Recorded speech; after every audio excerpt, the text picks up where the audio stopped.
fìyìn fún lónìí. Jésù gbọpẹ́, Jésù gbà yìí. Ọlọ́run àtọ̀wọ́ wá, agbọ́ga fún ìrìn àjò ìní, agbọ́ga fọwọ́ agbára rẹ lórí ayé wa. Ẹ̀mọ́ Ísírẹ́lì gbọpẹ́, ẹ̀mọ́ Ísírẹ́lì gbà yìí.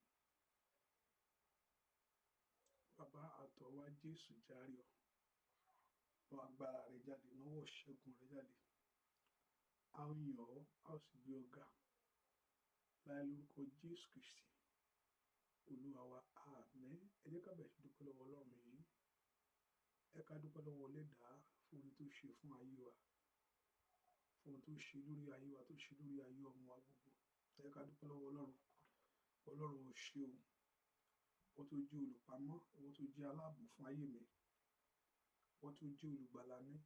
Ẹ ká dúpẹ́ fún oore tó Ọlọ́run ṣe, pé Jésù ṣe olóore ọ̀fẹ́ ńlá, aláàánú wa, a yàn ọ́. Wọ́n la fi gbogbo ọpẹ́ yìí fún, wọ́n ní gbogbo yìí fún Alpha àti Omega. A yàn ọ́ fún ohun tó ń ṣe yìí. Jésù gbọpẹ́, Jésù gbà yìí.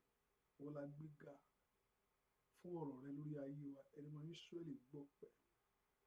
Wọ́n la gbéga fún ọ̀rọ̀ rẹ lórí ayé ọmọ wa gbogbo. Ẹ̀mọ́ Ísírẹ́lì gbọpẹ́. Wọ́n la dúpẹ́ lọ́wọ́ rẹ̀ sẹ́. Somebody lift your voice and exalt Jesus for all that the Lord Jehovah God is doing. Ẹ ká dúpẹ́ oore Ọlọ́run fún ayé wa, oore Ọlọ́run lórí ilé wa, oore Ọlọ́run tí kò fìgbà kan dúró, èyí tó fìgbà kan yẹ̀. Ẹ ká dúpẹ́ oore rẹ̀ bàbá. Aláàánú mi ò mọ̀ ṣeun. Olóore ọ̀fẹ́ ńlá, ìwọ mú fún gbogbo ìyìn fún.